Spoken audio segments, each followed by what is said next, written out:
بسم اللہ الرحمن الرحیم۔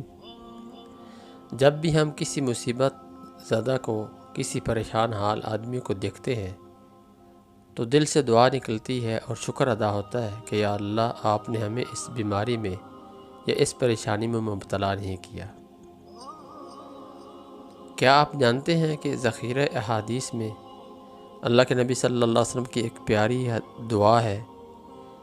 جو بندہ بھی، جو شخص بھی وہ دعا پڑھے گا، کسی بھی مصیبت زدہ کو دیکھ کر، کسی پریشان حال کو دیکھ کر، کسی بیمار آدمی کو دیکھ کر، تو اللہ کے نبی صلی اللہ علیہ وسلم کا ارشاد ہے کہ زندگی بھر وہ بیماری، وہ مصیبت، وہ پریشانی اس بندے کو لاحق نہیں ہوگی جو بندہ یہ دعا پڑھ لے گا۔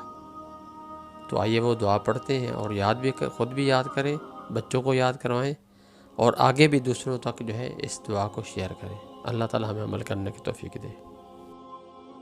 وہ دعا اس حدیث میں ذکر کی گئی ہے جس کو حضرت عمر رضی اللہ عنہ نے روایت کی ہے۔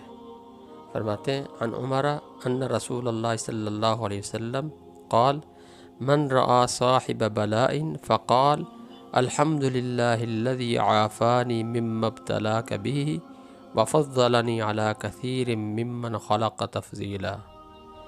دوبارہ پڑھ لیتے ہیں، الحمد للہ الذی عافانی مما ابتلاک بہ وفضلنی علی کثیر ممن خلق تفضیلا۔ اللہ کے نبی صلی اللہ علیہ وسلم آگے فرمانا ہے الا اوفی من ذلک البلاء کائنا ما کان ما عاش۔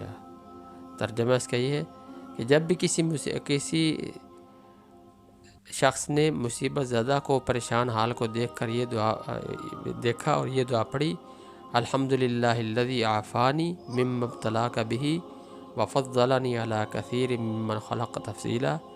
دعا کا ترجمہ یہ ہے کہ تمام تعریفیں اس اللہ کے لیے جس نے مجھے اس مصیبت سے عافیت عطا فرمائی جس میں تجھے مبتلا فرمایا، اور اس نے اپنی بہت سی مخلوقات پر مجھے فضیلت دی۔ اس حدیث کا نمبر 3431 ہے اور یہ جامع ترمذی میں ذکر کی گئی ہے۔ فرمایا کہ جو ہے اس دعا کی فضیلت، اس دعا کی برکت کی وجہ سے اللہ تعالیٰ اس پڑھنے والے کو اس مصیبت اور پریشانی سے بچا لیں گے جب تک وہ زندہ رہے گا۔